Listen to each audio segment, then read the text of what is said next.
The morning sun cast long shadows across the grand courtyard of Buckingham Palace as Queen Camilla stood by her bedroom window, watching the changing of the guard below.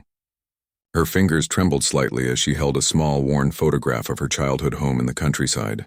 The weight of the crown had become unbearable, and the constant scrutiny from the media and public had pushed her to a breaking point she never thought possible. For months she had been planning this moment in secret. The pressure of royal duties, the endless criticism, and the feeling that she would never truly be accepted had worn down her resolve. Every public appearance felt like walking through a minefield of judgment, every smile forced, every wave mechanical. The woman who had once found joy in simple pleasures now felt trapped in a golden cage, suffocating under the expectations of an entire nation. Her personal maid, Margaret, had been sworn to secrecy about the packed suitcases hidden in the wardrobe. 3 small bags contained only the essentials: clothes that would help her blend into ordinary life, family photographs, and a modest amount of jewelry she could sell if necessary. Camilla had been careful to avoid taking anything that technically belonged to the crown. She wanted to leave with her dignity intact, even if she was abandoning her duty. The plan was simple but required perfect timing. During the 2 p.m. changing of the guard ceremony, when most of the palace staff would be focused on the tourists gathering outside the gates, she would slip through the servants' quarters and exit through the kitchen garden. A taxi would be waiting on the side street, and from there, she would disappear into London's crowded streets before anyone realized she was gone. As she prepared for what she believed would be her final morning as queen, Camilla reflected on the journey that had brought her to this desperate moment. The fairy tale that the public saw was far from the reality she lived daily. Behind closed doors, the isolation was crushing. Even surrounded by hundreds of staff members, she felt utterly alone. The protocol that governed every aspect of her life had become a prison, and she longed for the freedom to make her own choices again. The irony wasn't lost on her that she was planning to escape on a Tuesday, the same day of the week she had first met Charles all those years ago at a polo match. Back then, she never could have imagined that love would eventually lead to such despair. The woman who had fought so hard to earn her place in the royal family was now willing to give it all up, just to breathe freely again. Margaret knocked softly on the door, entering with the morning tea service. The elderly woman had served the royal family for over 30 years, and could read the emotions on Camilla's face like an open book. Without saying a word, she set down the tray and gave her mistress a knowing look that conveyed both understanding and concern. "Your Majesty," Margaret whispered, "are you certain about this course of action? Perhaps there might be another way to address your concerns." Camilla turned from the window, her eyes filled with a mixture of determination and sadness. "I've considered every option, Margaret. I can't continue living as someone I'm not. The public will never accept me, and I can't keep pretending that their hatred doesn't affect me. Some battles simply cannot be won." The conversation was interrupted by the sound of heavy footsteps in the corridor outside. Both women froze, listening as the footsteps paused outside the door. Camilla's heart raced. Had someone discovered her plans? She had been so careful, so methodical in her preparations. The thought that she might be discovered now, so close to her planned escape, filled her with panic. A sharp knock echoed through the room, followed by the voice of Colonel Harrison, the head of palace security. "Your Majesty, I must speak with you immediately. It's a matter of utmost importance." Camilla exchanged a terrified glance with Margaret before composing herself and walking to the door. When she opened it, she found Colonel Harrison standing at attention, his expression grave and professional. Behind him stood 2 additional guards, their presence immediately making the situation feel more serious than a routine security briefing. "Colonel, what brings you here at this hour?" Camilla asked, trying to keep her voice steady despite the alarm bells ringing in her mind. "Your Majesty, we've received intelligence that requires immediate action regarding your security arrangements. I'm afraid we need to discuss some changes to today's schedule and implement additional protective measures." The colonel's eyes seemed to look past her into the room, and Camilla wondered if he could somehow sense the packed bags hidden just out of sight. Her mouth felt dry as she realized that her carefully laid plans might already be unraveling. The timing was too coincidental to ignore. Just hours before her planned escape, suddenly there was a security concern that required immediate attention. "What kind of intelligence?" she asked, stepping slightly forward to block his view of the room's interior. I'm afraid I cannot discuss the details in the hallway, Your Majesty. This is a matter that requires privacy and immediate attention. We need to review your movements for today and implement some temporary restrictions for your safety. The word restrictions hit Camilla like a physical blow. Whether this was coincidence or discovery, the result would be the same. Her chance for freedom was slipping away. She could feel Margaret's worried gaze on her back as she faced the most crucial moment of her planned escape. Very well, Colonel. Please come in and explain these concerns to me. As Colonel Harrison entered the room with his guards, Camilla caught sight of her reflection in the ornate mirror beside the door. The woman looking back at her appeared every inch the queen, composed, dignified, and completely in control. But inside, she was a frightened person whose desperate bid for freedom might have been discovered before it even began. The colonel's eyes swept the room professionally, taking in every detail with the trained observation skills that had made him one of the most trusted security officials in the palace. When his gaze lingered for a moment longer than necessary on the wardrobe area, Camilla knew with sinking certainty that her secret was about to be exposed. Colonel Harrison moved with practiced efficiency as he positioned himself strategically in the center of the room, his trained eyes continuing their systematic sweep of Camilla's private quarters. Margaret stood frozen near the tea service, her weathered hands gripping the silver tray so tightly that her knuckles had turned white. The tension in the room was palpable, thick enough to cut with a knife. "Your Majesty," the colonel began, his voice maintaining its professional tone while his eyes never stopped their careful observation, "we have received credible intelligence suggesting a potential security threat that specifically targets your movements today. The nature of this threat requires us to implement immediate protective protocols." Camilla's heart hammered against her ribcage as she struggled to maintain her composure. Every instinct screamed that this was no coincidence. The timing was too perfect, too precisely aligned with her escape plans to be mere chance. Someone had discovered her intentions, but who? She had been meticulous in her secrecy, confiding only in Margaret, who she trusted implicitly. "What specific nature does this threat take?"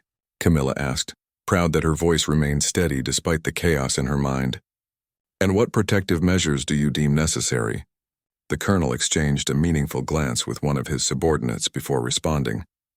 "The threat appears to involve an attempt to compromise your security during a planned movement away from the palace. Our intelligence suggests that hostile parties may have knowledge of intended travel arrangements that have not been officially reported through proper channels." The words hit Camilla like ice water. He knew. Somehow, impossibly, he knew about her escape plans. But how much did he know?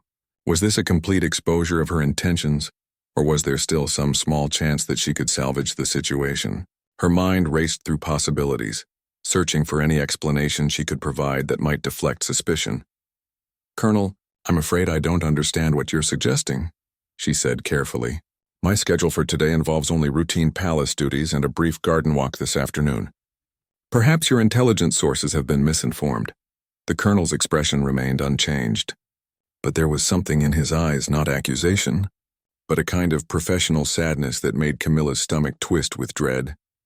He reached into his jacket and withdrew a small electronic device, placing it on the ornate table beside her morning tea. "Your Majesty, this device was discovered during routine security sweeps of the palace communication systems. It appears to be a listening device of sophisticated design, placed specifically to monitor conversations in this room. We believe it may have been active for several weeks." Margaret gasped audibly, her hand flying to her mouth in shock. Camilla felt the blood drain from her face as the implications crashed over her like a wave. Someone had been listening to her private conversations, her desperate plans, her moments of vulnerability with Margaret.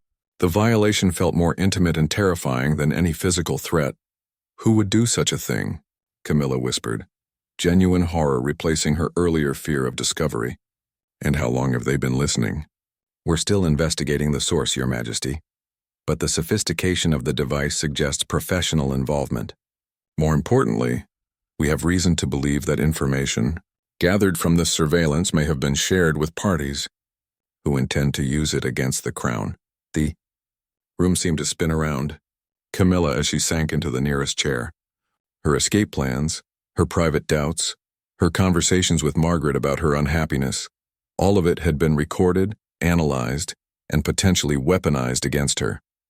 The thought made her feel sick and violated in a way that cut deeper than any public criticism ever had. "What kind of parties?" she managed to ask, though part of her didn't want to know the answer. "Media organizations, potentially hostile foreign entities, and certain political groups that would benefit from destabilizing the monarchy."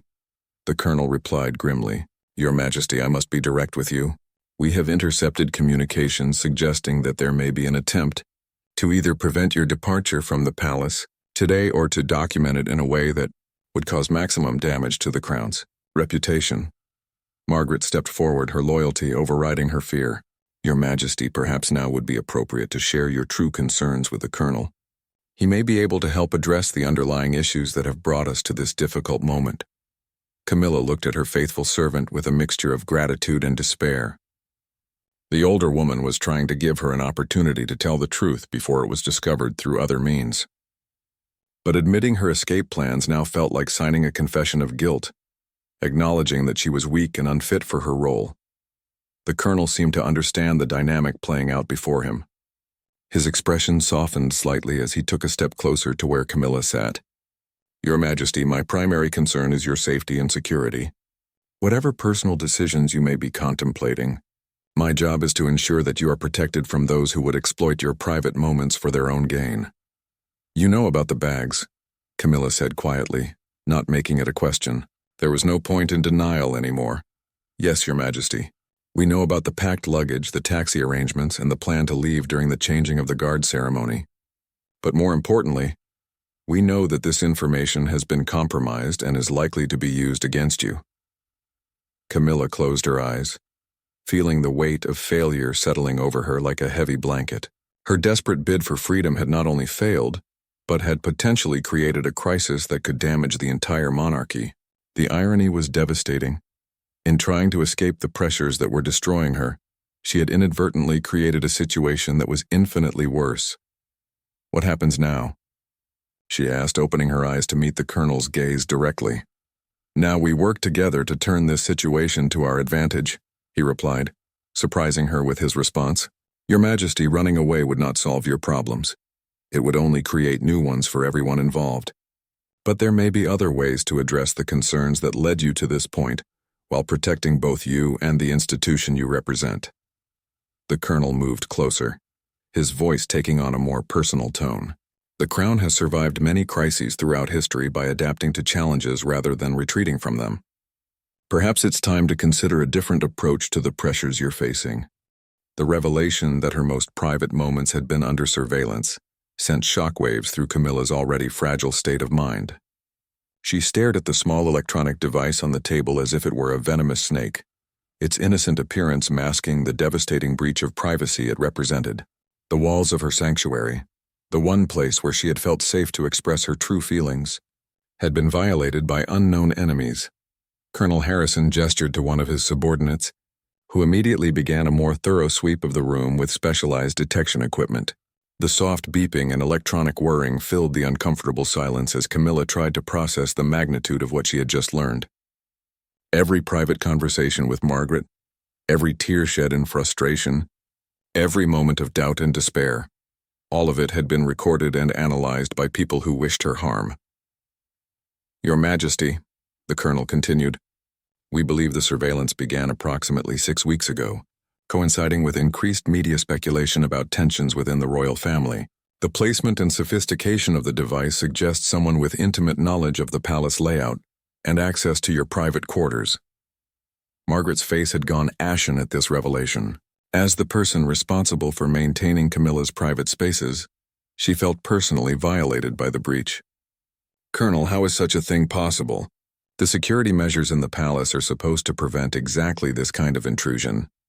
Unfortunately, the most sophisticated threats often come from within," Harrison replied grimly. "We're conducting a comprehensive investigation of all personnel with access to this wing of the palace. But I must be honest, the list is extensive, and the perpetrator has been extremely careful to avoid detection." Camilla rose from her chair and walked to the window, looking out at the tourists gathering for the changing of the guard ceremony that was supposed to provide cover for her escape. The irony was bitter. She had planned to use the crowd as camouflage for her departure, never realizing that others were already using her own home as a stage for their surveillance operation. "Who else knows about my intended departure?" she asked, her back still turned to the room. "Based on our investigation, the information has been shared with at least 3 media organizations and 1 foreign intelligence service. They were likely planning to document your departure and use it to create a narrative of abandonment and instability within the monarchy." The thought of photographers waiting in hiding, ready to capture her moment of complete vulnerability and desperation, made Camilla feel nauseous.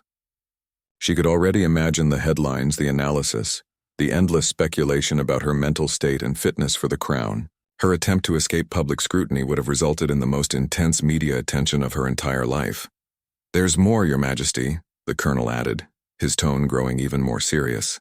"We have evidence that the surveillance operation was not purely passive. There are indications that someone has been actively working to increase the pressures on you, deliberately creating situations designed to push you toward exactly the kind of desperate action you were planning." Camilla turned from the window, her eyes wide with shock. "What do you mean by that?" "The recent increase in negative media coverage, the strategic leaking of private information, even some of the hostile encounters. During your public appearances, we believe these were orchestrated as part of a campaign to destabilize your position and drive you to take drastic action." Margaret stepped forward, her voice shaking with anger. "Are you saying that someone has been deliberately tormenting Her Majesty as part of some kind of plot?" "That's exactly what I'm saying," Harrison confirmed. "The goal was likely to create a situation where either you would abdicate voluntarily, or your departure would cause such damage to the monarchy that it would trigger a larger constitutional crisis." The room fell silent as the full implications of this revelation sank in.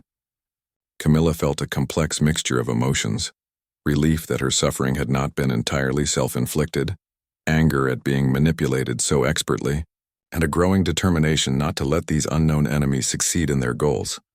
"Who would orchestrate such a campaign?" she asked, though part of her already suspected the answer would be more complex and disturbing than she was prepared to hear. "We're still investigating, but the sophistication and coordination suggest multiple parties working together. This could involve everything from Republican political groups to foreign governments interested in weakening British institutions, to commercial interests that would profit from constitutional instability." Camilla walked slowly back to her chair, her mind working through the implications of everything she had just learned. The escape that had seemed like her only option now appeared to be exactly what her enemies had been hoping for. By running away, she would not only be abandoning her duties, but would be handing them a victory they had worked months to achieve. "Colonel, what would have happened if I had proceeded with my plan today?" she asked, though she was beginning to understand the answer. "Based on our intelligence, there were photographers positioned along your planned escape route, media teams ready to broadcast live coverage of your departure, and prepared statements from various political figures condemning your actions. Within hours, there would have been calls for the abolition of the monarchy and demands for constitutional reform." Margaret sank into a chair, overwhelmed by the scope of the conspiracy they had uncovered. "Your Majesty, they were using your pain against you. They were counting on your desperation to drive you into their trap." The realization hit Camilla like a physical blow. Her lowest moments, her most private struggles, had been weaponized by people who saw her not as a human being, but as a political obstacle to be removed. The violation felt deeper than anything she had experienced, but it also sparked something she hadn't felt in months: anger that burned hotter than her despair. "What are my options now?" she asked, her voice taking on a steely quality that had been absent for weeks. Colonel Harrison smiled for the first time since entering the room. "Your Majesty, now that we understand the nature of the threat, we can turn the tables on those who have been manipulating you. Instead of running from the battle, we can choose to fight it on our terms." The colonel moved to the table where the surveillance device lay and picked it up, holding it toward the light streaming through the window. "This device is still active. Your enemies are probably listening to this conversation right now, expecting to hear confirmation that their plan has succeeded." Camilla looked at the device with new understanding. For weeks she had unknowingly been performing for an hostile audience, her private moments of weakness providing entertainment and ammunition for people who wanted to destroy everything she represented. But now that she knew about the audience, she could control the performance. The small surveillance device seemed to pulse with malevolent energy as Camilla stared at it, knowing that somewhere, unseen enemies were hanging on every word spoken in her private chamber. The violation of her privacy had transformed from a source of horror into something else entirely, an opportunity for strategic advantage. For the first time in months, she felt a spark of the fighting spirit that had carried her through decades of public scrutiny and private challenges. Colonel Harrison carefully placed the device back on the table, positioning it to ensure optimal audio pickup. His movements were deliberate and theatrical, designed to give the impression that they were unaware of its presence, while actually maximizing its effectiveness for their purposes. The irony was delicious. The very tool intended to destroy her would become the means of her counterattack. "Your Majesty," he said, his voice carrying clearly toward the listening device, "I understand that you're feeling overwhelmed by recent events, but I must stress that any sudden departures from the palace would create serious security concerns. Perhaps we should discuss alternative ways to address your need for privacy and space." Camilla caught on immediately to the colonel's strategy. They would use the surveillance to feed disinformation to her enemies, while simultaneously gathering intelligence about the scope and nature of the conspiracy against her. Her training in statecraft, dormant during her recent depression, began to reassert itself as she recognized the elegant complexity of the situation. "Colonel, you're absolutely right," she replied, ensuring her voice carried the appropriate tone of someone reconsidering a desperate decision. "I realize now that running away would solve nothing and would only create problems for everyone involved. Perhaps what I really need is better support systems and more effective ways to handle the pressures of my position." Margaret, understanding the performance they were now engaged in, stepped forward with perfect timing. "Your Majesty, if I may suggest, perhaps a brief retreat to one of the private estates might provide the respite you need, without creating the complications that would arise from more drastic measures." The colonel nodded approvingly, playing his role with professional skill. "That could be arranged quite easily, Your Majesty. A few days at Sandringham or Balmoral with minimal staff and restricted media access might be exactly what you need to restore your equilibrium." As this conversation unfolded, one of the colonel's subordinates continued the electronic sweep of the room, discovering 2 additional surveillance devices hidden in seemingly innocent decorations. The scope of the surveillance operation was becoming clear. Every corner of Camilla's private sanctuary had been compromised, every whispered confidence recorded and analyzed. But now, instead of feeling helpless and violated, Camilla felt energized by the challenge. Her enemies had made the mistake of assuming that discovering their surveillance would break her spirit further. Instead, it had awakened the strategist within her, the woman who had navigated decades of complex political and social situations to claim her place in one of the world's most scrutinized families. "Colonel," she said, walking to her desk and opening a leather-bound appointment book, "I think you're absolutely right about the need for a temporary retreat. But first, I'd like to understand more about these security concerns you mentioned. Are there specific threats we should be addressing?" Harrison moved closer to the desk, speaking in tones that would be clearly audible to their hidden audience. "Our intelligence suggests that certain groups have been monitoring royal movements with the intention of creating embarrassing situations or security incidents. We believe they may have inside information about palace routines and private schedules." This was code, Camilla realized. The colonel was telling their listeners that the security apparatus was aware of the conspiracy, while simultaneously gathering information about how deeply it penetrated the palace staff. Anyone with access to this conversation who was part of the plot would now know that their operation had been discovered, potentially causing them to make mistakes or reveal themselves through panicked actions. Margaret, following the thread of the conversation, added her own strategic element. "Your Majesty, perhaps this would be an appropriate time to review the personnel arrangements for your private quarters. Some of the newer staff members might benefit from additional security briefings." "An excellent suggestion," Camilla agreed, making notes in her appointment book. "Colonel, I'd like you to coordinate with Margaret to conduct comprehensive background reviews of everyone with access to my private areas. We should also implement new security protocols immediately." As they spoke, Camilla's mind was working on multiple levels. The surface conversation was providing disinformation to their listeners while establishing cover for the security investigation. But underneath, she was formulating a much more ambitious plan, If her enemies wanted to use her private moments against her, she would give them something to use, but it would be information designed to serve her purposes rather than theirs. The colonel's communication device chimed softly, and he glanced at it before speaking. Your Majesty, we've just received confirmation that several media organizations have teams positioned around London, apparently waiting for some kind of significant development involving the royal family. This confirms our intelligence about coordinated hostile action. How interesting, Camilla mused, her voice taking on a tone of thoughtful analysis, rather than the defeated resignation her enemies would have expected. It seems that someone has been quite busy orchestrating a campaign against us.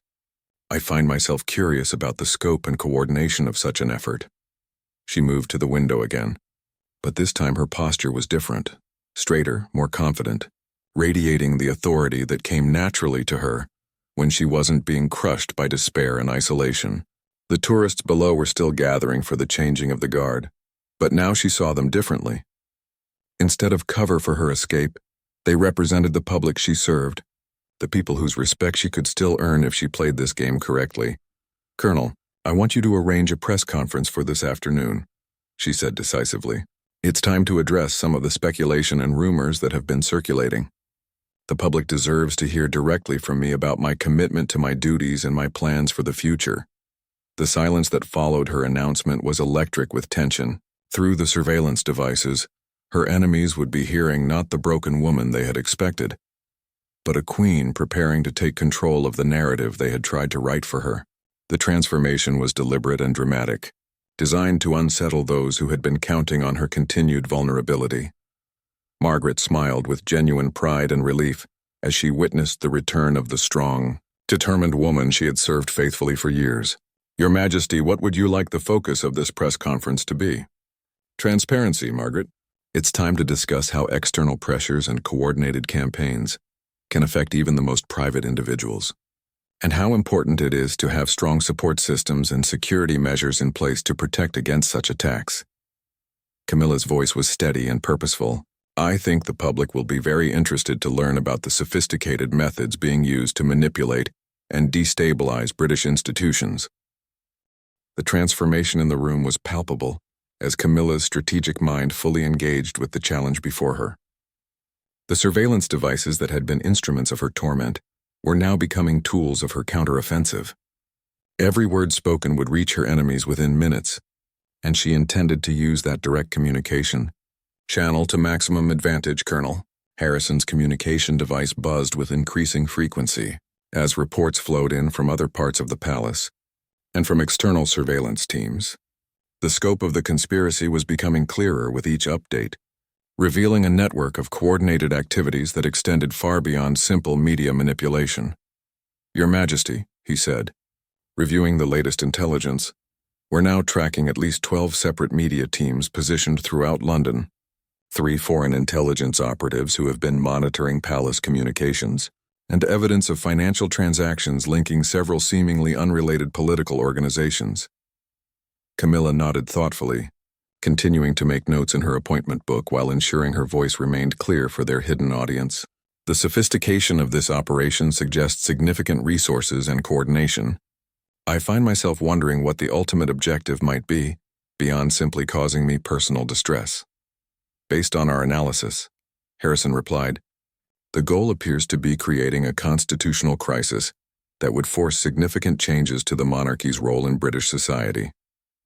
Your departure would have been presented as evidence that the institution is no longer viable in modern times. Margaret, who had been listening intently while organizing the morning's correspondence, suddenly looked up with alarm. Colonel, if they've been monitoring communications for 6 weeks, they would have heard discussions about various royal family matters, not just Her Majesty's personal concerns. The implications of this observation sent a chill through the room. The surveillance operation hadn't been limited to driving Camilla to desperation. It had been gathering intelligence about the entire royal family's private business. State secrets, family discussions, security arrangements, and diplomatic communications could all have been compromised. Margaret raises an excellent point, Camilla said, her voice taking on the authoritative tone of a monarch addressing matters of national security. Colonel, I want a complete assessment of what information may have been compromised and which other family members may have been affected by this surveillance operation. As if summoned by the gravity of the situation, Camilla's private secretary appeared at the door with an urgent expression. Your Majesty, I apologize for the interruption, but we've received several unusual requests for immediate interviews from major news organizations. They're claiming to have breaking news about significant developments within the royal family. The timing was too perfect to be coincidental. The media organizations that were part of the conspiracy were moving their timeline forward, possibly in response to learning that their surveillance had been discovered. They were preparing to publish whatever damaging information they had gathered, regardless of whether Camilla actually attempted to escape. How interesting, Camilla mused, her tone suggesting mild curiosity rather than alarm. What kind of breaking news could they possibly have that we haven't already discussed publicly? Her private secretary glanced nervously at Colonel Harrison before responding. They're being quite secretive about the specific nature of the story. Your Majesty, but several have mentioned exclusive audio recordings and unprecedented access to private royal conversations. The surveillance devices in the room seemed to pulse with malevolent energy as this confirmation of their fears filled the air. But instead of despair, Camilla felt a cold anger settling over her like armor. These people had not only violated her privacy, but were now preparing to weaponize her most vulnerable moments for their political and commercial gain. Colonel, she said, her voice taking on a steely quality that commanded immediate attention, I believe it's time to implement the most comprehensive security review in the palace's recent history. I want every room swept, every staff member investigated, and every communication system secured. We will not allow this institution to be compromised by hostile actors. Harrison straightened to attention, recognizing the transformation from vulnerable victim to commanding leader. Yes, Your Majesty. I'll coordinate with the relevant agencies to ensure a thorough investigation. We'll also need to brief other members of the royal family about potential security compromises. As they spoke, Camilla was formulating a plan that would turn the entire conspiracy against itself. If her enemies wanted to use recorded conversations against her, she would ensure that the most damaging recordings were actually strategic communications designed to serve her purposes. The surveillance devices that were meant to capture her weakness would instead broadcast her strength. Margaret, she said, turning to her faithful servant, please prepare a comprehensive briefing document about the security measures we'll be implementing. I want every detail of our response to be carefully documented and shared with the appropriate authorities. Of course. Your Majesty, Margaret replied, understanding that this documentation would serve multiple purposes, official record-keeping, but also strategic communication to anyone who might be listening to their conversations. The colonel's device chimed again, and his expression grew more serious as he read the latest intelligence. Your Majesty, we've just intercepted communications indicating that the media organizations are planning to publish their stories within the next few hours, regardless of whether any actual events occur. They appear to be moving forward with fabricated narratives based on the surveillance data they've gathered. This was the moment Camilla had been preparing for, the ultimate test of her ability to turn defense into offense. Her enemies had made the critical mistake of assuming that discovering their surveillance would paralyze her with fear and shame. Instead, it had awakened every instinct for survival and strategic thinking that had carried her through decades of public life. In that case, she said, rising from her chair with renewed purpose, we'll need to move quickly to control the narrative before they can establish their version of events. Colonel, I want you to coordinate with the palace press office to schedule that news conference for 2 hours from now. Your Majesty, her private secretary interjected, are you certain you want to proceed with a public statement before we fully understand the scope of what they plan to publish? Camilla smiled with genuine confidence for the first time in months. My dear fellow, by the time they publish their stories, the public will already have heard the true version of events directly from me. We're not going to react to their narrative. We're going to replace it entirely. The room fell silent as the full scope of her strategy became clear. Instead of defending against accusations, she would preemptively reveal the conspiracy, positioning herself not as a victim but as a target of sophisticated enemies who had been thwarted by excellent security work and strong leadership.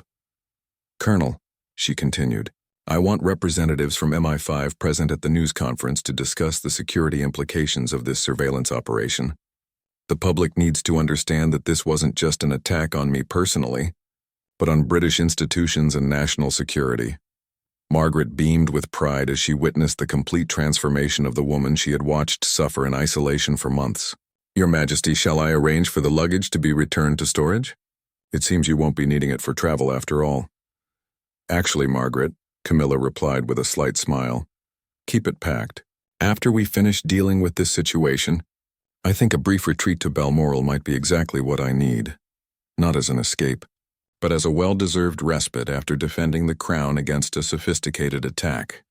The next hour unfolded with military precision, as Camilla's team implemented the most comprehensive counterintelligence operation in recent palace history. The surveillance devices, still active and broadcasting to her enemies, became unwitting tools in a sophisticated disinformation campaign designed to sow confusion and panic among the conspirators. Colonel Harrison coordinated with security agencies throughout London while maintaining the carefully crafted conversation in Camilla's chambers. Each exchange was designed to serve multiple purposes, providing real intelligence to legitimate authorities while feeding false information to hostile listeners.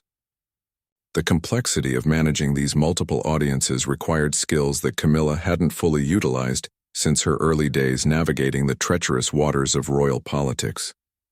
Your Majesty, Harrison announced for the benefit of their hidden audience, we've confirmed that the media teams positioned around London are operating with detailed intelligence about palace routines and security procedures. This suggests coordination with someone who has intimate knowledge of our operations. Margaret, now fully engaged in the strategic theater, added her own carefully calculated contribution. Colonel, should we be concerned about the communications equipment that was recently installed in the staff quarters? Several technicians have had unrestricted access to sensitive areas over the past month. This was deliberate misdirection, designed to focus suspicion on recent technical upgrades while protecting the real investigation that was quietly proceeding through other channels. The surveillance devices would carry this false lead directly to the conspirators, potentially causing them to expose themselves through panicked attempts to protect innocent technicians. Camilla's private secretary returned with updates that confirmed the extent of their enemies' preparations. Your Majesty, we've now identified at least 6 major news organizations that appear to be coordinating their coverage for simultaneous release. They've also prepared subsidiary stories about constitutional implications and historical precedents for royal abdications. The scope of the preparation was staggering, involving months of advance work and significant financial investment. This wasn't an opportunistic response to discovered weakness. It was a systematic campaign that had been planned and funded by sophisticated actors with serious political objectives. The level of coordination suggests state-level resources, Colonel Harrison observed, his tone grave with the implications. This operation required surveillance specialists, media manipulation experts, political strategists, and significant funding. We're not dealing with amateur troublemakers. Camilla felt a cold thrill of recognition as the full magnitude of the threat became clear. Her personal struggles had been weaponized as part of a larger attack on British institutions, with international implications that extended far beyond her individual situation. The realization transformed her perspective entirely. This was no longer about her personal happiness or even her role as queen. This was about national security and institutional survival. Colonel, I want a secure line established with the Prime Minister immediately, she commanded, her voice carrying the authority of someone accustomed to dealing with matters of state. This situation requires coordination at the highest levels of government. As Harrison arranged the secure communication, Camilla moved to her private safe and retrieved documents that she hadn't reviewed in months. These were contingency plans for various crisis scenarios, developed years earlier when she had first assumed significant royal responsibilities. She had never expected to need the protocols for coordinated external attack on royal institution, but the careful planning of her predecessors now seemed prescient. Margaret, observing her mistress's transformation, quietly began implementing security measures that had been dormant since the last major royal crisis.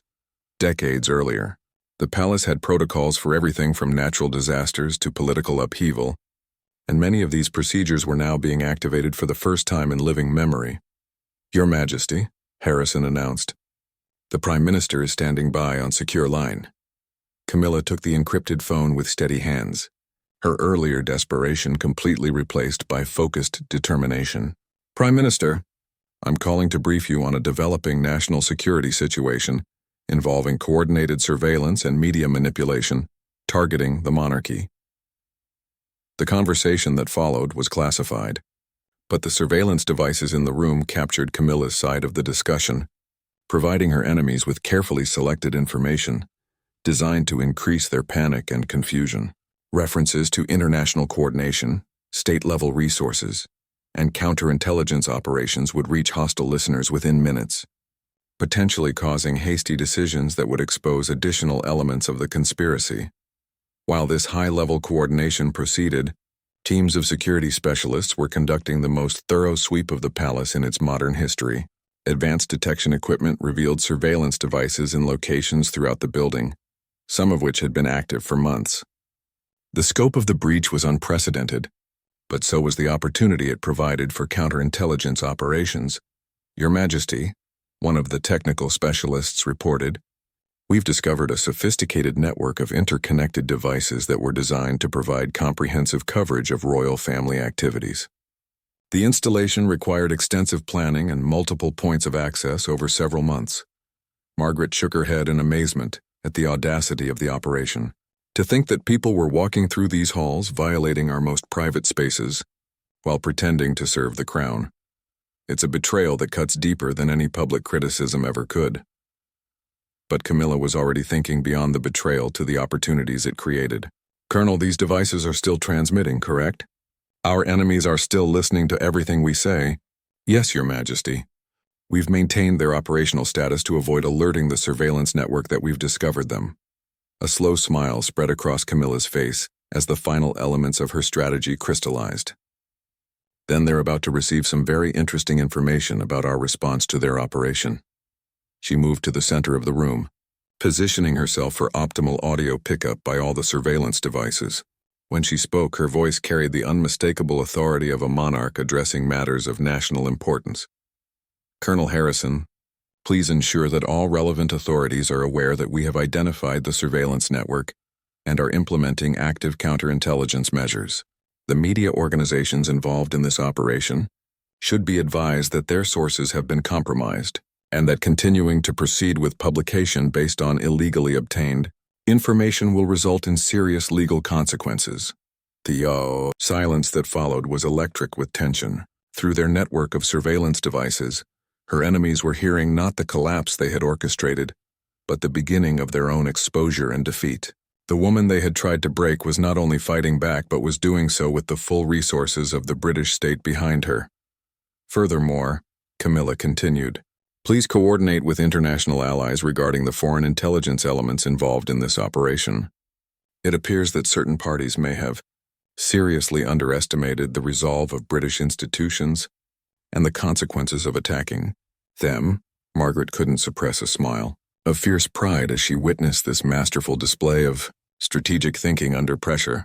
The Queen, who had been ready to flee in desperation that morning, was now conducting a counterattack that would leave her enemies exposed and vulnerable. Your Majesty, Colonel Harrison said, playing his role perfectly, shall we proceed with the press conference as scheduled? I believe the public will be very interested to learn about the sophisticated attacks that have been thwarted by effective security measures and strong leadership. Absolutely, Colonel. It's time for the people to understand exactly what has been happening and how their institutions have been defended against those who would undermine them. The palace press room had not witnessed such intense media attention in decades as journalists from around the world gathered for what promised to be one of the most significant royal announcements in recent history. The timing was perfect. Camilla's enemies, expecting to control the narrative with their illegally obtained recordings, instead found themselves scrambling to respond to revelations they had not anticipated. Behind the scenes, the final elements of the counterintelligence operation were falling into place with precision that would have impressed military strategists. The surveillance devices that had tormented Camilla for months were still broadcasting, but now they carried only information that served her purposes. Her enemies were learning about their own exposure in real time, through the very network they had created to destroy her. Colonel Harrison stood at attention beside the podium, his presence sending a clear message about the security implications of what was about to be revealed. Representatives from various intelligence agencies were positioned strategically throughout the room, their identities recognizable to anyone familiar with Britain's national security apparatus. Margaret watched from the staff area with profound satisfaction as she observed the woman she had served through triumph and despair prepare to deliver what might be the most important speech of her reign.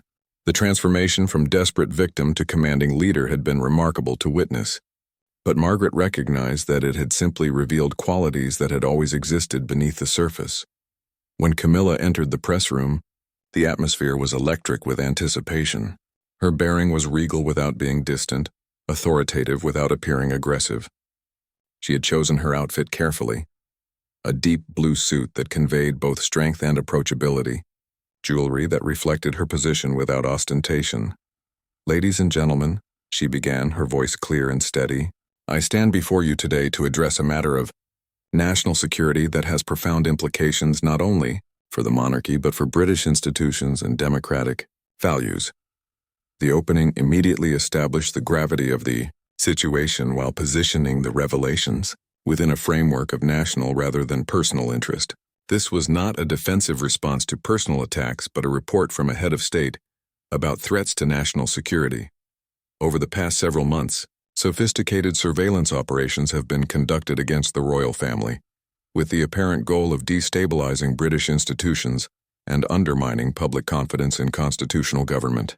These operations involved extensive electronic surveillance, coordination with foreign intelligence services, and systematic campaigns of media manipulation. The room erupted with questions and camera flashes, but Camilla continued with unshakable composure. The discovery of this surveillance network and the comprehensive investigation that followed have revealed the extent to which external actors are willing to go in their attempts to manipulate British politics and society. Colonel Harrison stepped forward to present technical evidence of the surveillance devices, their sophistication and coordination, painting a picture of state-level resources and professional intelligence operations.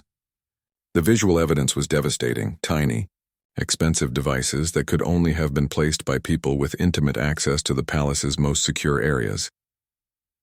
The personal impact on members of the royal family has been significant, Camilla continued, with surveillance extending to private conversations, family discussions, and personal struggles that any individual might face during challenging periods. The violation of privacy was comprehensive and systematic. This acknowledgement of personal impact was carefully calculated to generate sympathy while positioning her as a victim of sophisticated enemies rather than a weak individual unable to handle pressure. The distinction was crucial for maintaining the dignity of her office while explaining the human cost of the attacks. However, I want to emphasize that the primary concern is not personal privacy, but institutional security. The same methods used to surveil the royal family could be employed against any British institution, any elected official, any private citizen who stands in the way of hostile foreign interests. Margaret nodded approvingly from her position in the staff area. This expansion from personal attack to general threat was masterful strategy, transforming a potential scandal into a rallying point for institutional defense and national unity. The questions from reporters were intense, but predictable. Camilla fielded them with expertise that reflected decades of experience in managing hostile media environments. Each answer reinforced key messaging points while revealing additional details about the scope and sophistication of the conspiracy.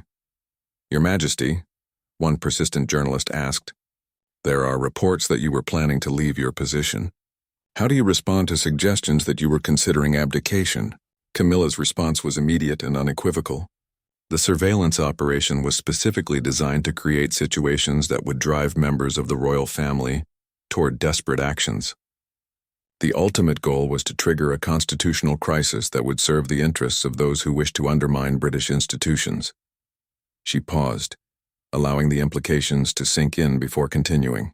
"I can confirm that contingency plans exist for various crisis scenarios, including potential threats to personal security that might require temporary relocation or changes in routine. These are standard security protocols, not indications of institutional weakness. The redefinition of her escape plans as security protocols was brilliant rhetorical strategy, transforming evidence of personal desperation into proof of responsible leadership and proper planning. Her enemies' strongest evidence against her had been neutralized through careful framing and strategic revelation. As the press conference concluded, Camilla delivered a final statement that would dominate news coverage for days to come. The attempted manipulation of the royal family represents an attack on the constitutional foundations of British democracy. The response has demonstrated the strength and resilience of our institutions, the effectiveness of our security services, and the determination of the British people to defend themselves against hostile foreign interference. The applause that followed was genuine and sustained, reflecting not just polite protocol but actual admiration for her handling of an extraordinary crisis. The journalists who had arrived expecting to document royal scandal instead found themselves reporting on national security triumph and institutional strength. In the hours that followed, the media organizations that had been part of the conspiracy found themselves in impossible positions. Their illegally obtained recordings were now evidence of criminal activity rather than journalistic scoops. Several quickly distanced themselves from the operation, claiming they had been misled about the source and legality of the information. That evening, as Camilla finally relaxed in her private chambers, now thoroughly swept and secured, she reflected on one of the most challenging days of her life. The surveillance devices were gone, the immediate threat neutralized, and her enemies exposed and retreating. Margaret served tea in the same spot where the morning had begun with desperate escape plans and hidden luggage. "Your Majesty," she said with deep satisfaction, "I believe you've turned what could have been your greatest defeat into perhaps your most significant victory." Camilla smiled, feeling truly peaceful for the first time in months. "Sometimes, Margaret, our enemies do us the favor of forcing us to discover strengths we didn't know we possessed. They wanted to break me, but they ended up reminding me exactly who I am." The packed suitcases remained in the wardrobe, but now they represented not escape but options, the freedom to travel when she chose, secure in the knowledge that she was leaving as a matter of choice rather than desperation. She had faced the ultimate test of her resolve and emerged stronger than ever, ready to serve with renewed confidence and purpose.